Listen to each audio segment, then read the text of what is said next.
Bonjour à toutes, je vous publie avec un petit peu de retard ma dernière vidéo et j'ai pas non plus publié samedi dernier parce qu'en fait, vous l'avez peut-être vu, j'étais au Québec, c'était d'ailleurs super bien.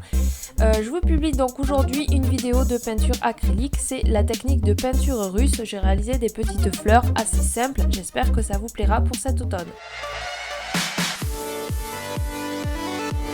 J'ai posé en base le vernis que je viens de recevoir de la marque Hunt. C'est un vernis violet duochrome qui est vraiment super joli et leurs vernis sont de très bonne qualité. Ensuite, j'ai posé des paillettes que j'ai achetées à Montréal. C'est des paillettes de la marque GNA Glamour Nail Art. C'est des paillettes rondes qui sont vraiment super jolies. Puis j'ai utilisé un pinceau à peinture russe, à peinture Jostovo et un pinceau de détail, le pinceau tarte aux fraises.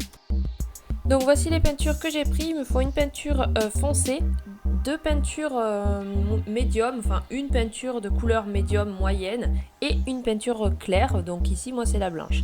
Donc je trempe d'abord dans la foncée et ensuite je réalise la forme de ma pâquerette, donc plusieurs pétales.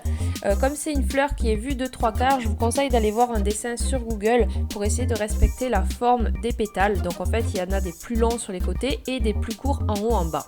Je laisse sécher ma peinture foncée, puis je fais un mélange médium, donc je mélange une peinture un peu plus claire pour que ça fasse une peinture de couleur moyenne et je repasse par-dessus tous mes pétales.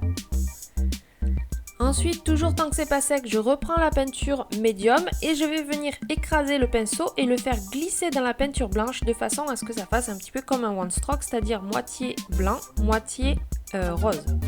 Et je repasse par-dessus les pétales en mettant de préférence le clair à gauche quand on est à gauche de la fleur et le clair à droite quand on est à droite.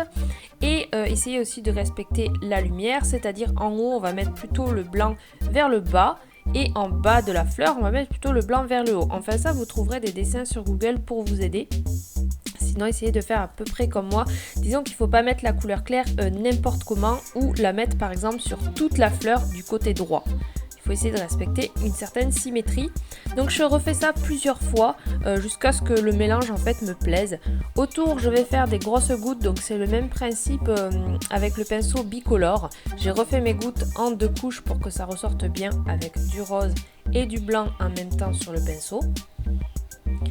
Puis pour le cœur de la fleur, j'ai pris un vert très foncé. J'ai dessiné le cœur un peu de la forme d'un ballon de rugby. Je reprends mon vert foncé et je trempe pareil moitié dans le jaune de façon à faire un pinceau bicolore.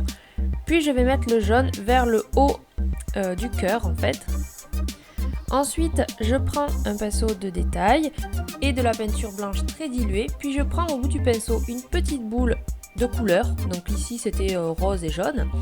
Et je vais donc réaliser ma goutte et à chaque fois pour les autres gouttes, il faudra reprendre la boule de peinture. Et en fait, vous aurez des gouttes bicolores.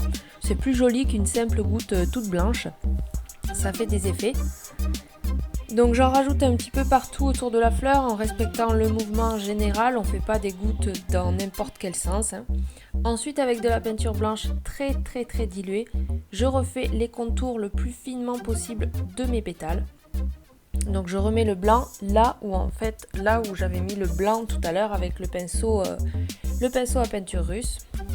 Ensuite, je fais des petits points en bas du cœur de la fleur et aussi autour pour faire un peu de déco autour.